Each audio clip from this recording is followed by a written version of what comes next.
Love for him is like a battlefield where any second a minefield can explode and wrench everything just underneath his feet.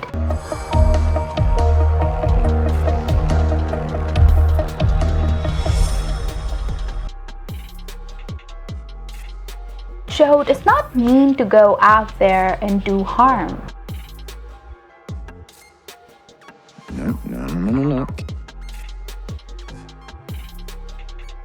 He's also thoughtful, careful, methodical in the things he chooses to do. And even though a serial killer, stalker, boyfriend might bring up dramatic images, he doesn't hurt his lovers all the time. He doesn't do that always. For example, he didn't touch a hair on Karen's body. He didn't try to bury her in the woods. And he doesn't always physically harm his girlfriends if there is space in the relationship or if it's coming to an end. So for example, when he breaks into Beck's therapist's office and he hears Beck's side of the story, how she really needs space from him to heal, he understands that, and he doesn't try to hurt her just because there is this break in their relationship. So, he's not always trying to harm his lovers. In fact, the opposite.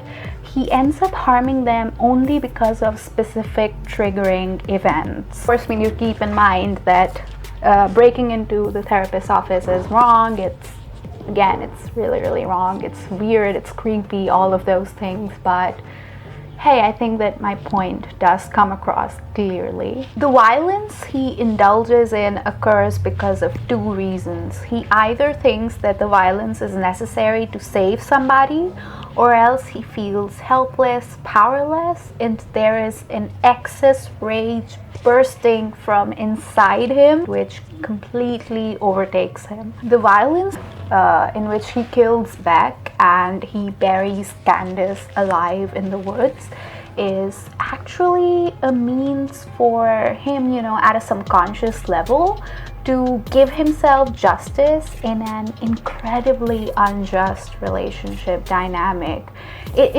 This violence is a physical manifestation of all the emotion he has bottled up, all the emotion he hasn't processed, and all the emotion which has become like a lava inside him. Considering the relationships he had with Beck and Candace, they were very one-sided. He was putting in all of the effort. He was obsessed with them. He was thinking about them 24/7. He was trying to solve their problems. He was trying to save them, help them, make their life better.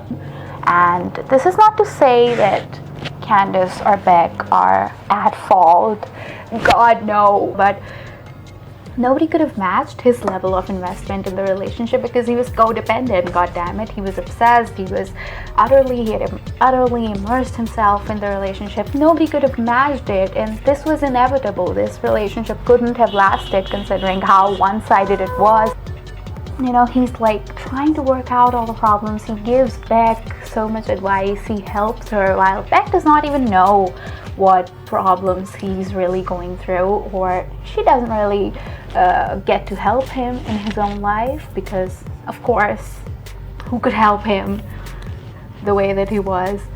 So, indirectly, because of his own actions and because of how terrible and cruel he is to himself, Joe does victimize himself, and that I think can be an interesting point to consider.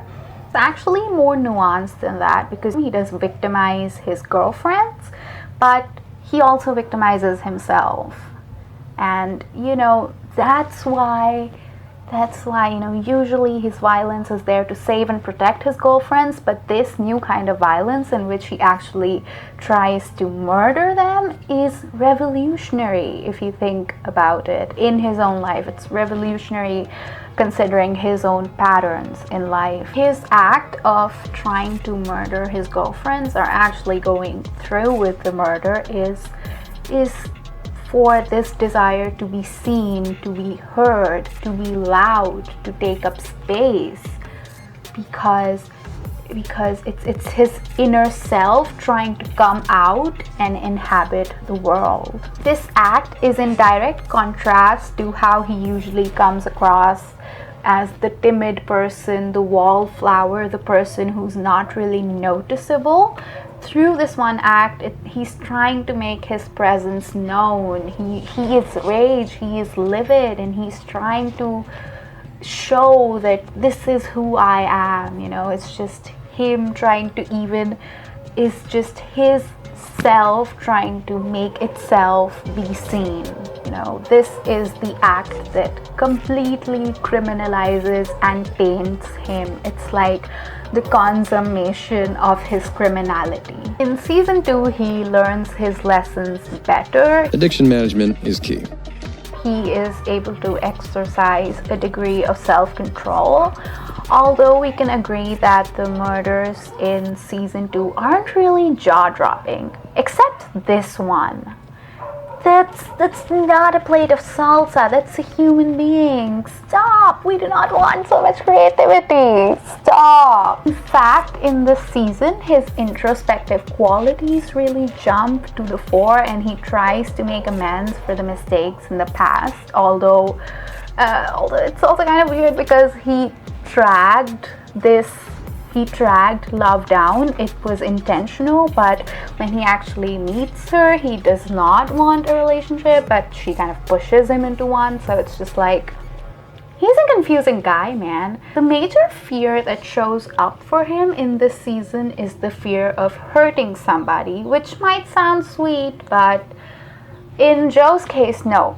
In Will's case now, it's not the kind of hurt that, you would want to incur under any circumstance. At the heart of Joe's relationship issues, there is a lack of trust. And trust for him shows up in a variety of layers. He does not trust his girlfriends to be loyal, to stay, to be honest, and honestly, the biggest one, to take care of themselves. Joe does not trust his girlfriends to be okay and to be healthy and safe on their own. And that's why he tries so hard to take care of themselves, because if they're not taking care of themselves, his survival is threatened. Because here's the thing, he feels that his survival is interlocked with the safety of his girlfriend, because he feels that without them he cannot survive. This happens particularly in the throes of his codependency, when he's like very, very obsessed and codependent with them. He feels like he cannot survive without them. And that's why his trust issues get flared up even more. And the reason why he feels like his girlfriends cannot take care of themselves is because he cannot take care of himself. Obviously, he's not good at taking care of himself, and he projects that onto his girlfriends. And since Joe is such a wonderful liar himself, how can he trust his girlfriends to not be lying to him as well, to not have secrets and stuff hidden up their sleeves as well?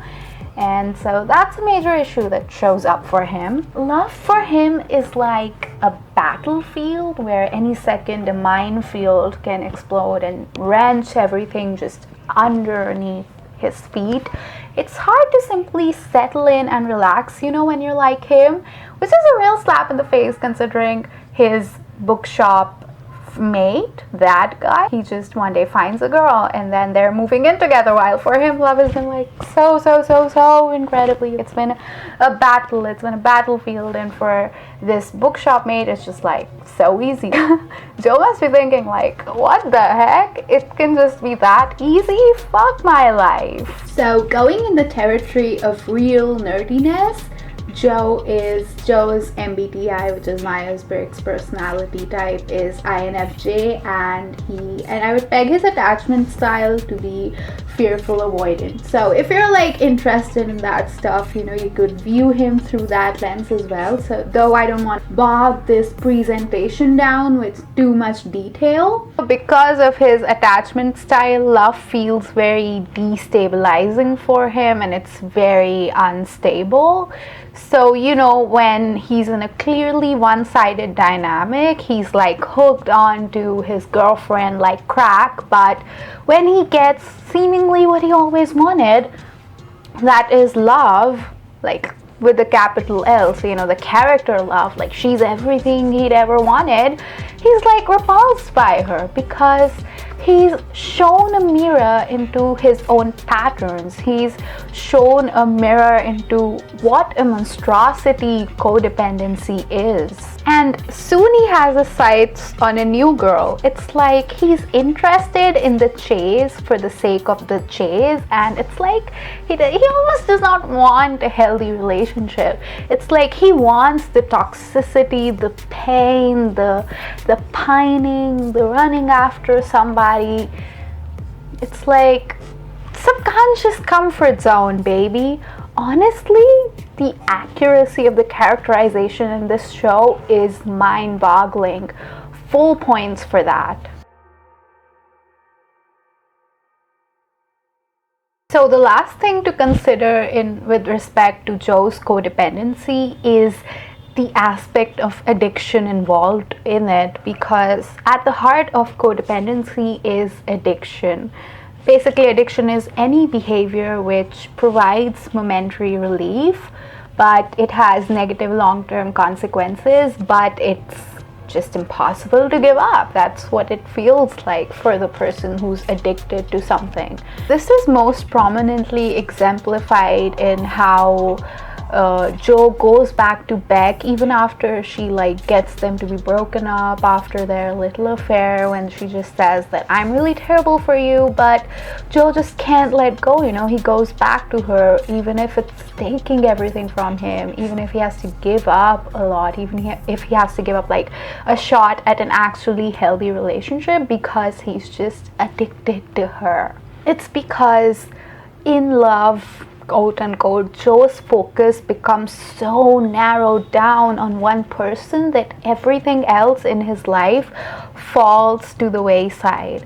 And you know, this goes back to his childhood roots of his relationship with his mother, which was incredibly codependent. There's even like the scene in the show which was very interesting, like your relationship with your parents is like mirrored in your future adult relationships, and that's what's happening here. Joe's relationship with his mom was codependent. He had to save her from the abuse she suffered at the hands of her husband, and so that's where he got his savior complex from, that he has to save people, that he has to save the people he's in love with because they cannot save themselves. And there is that scene which is quite poignant where he says that, where you know, there's a flashback of Joe's childhood shown, and he says that his mother is his home. And you know, I'm away from home. You are home. Sure, we're home. No, I mean, where home is you?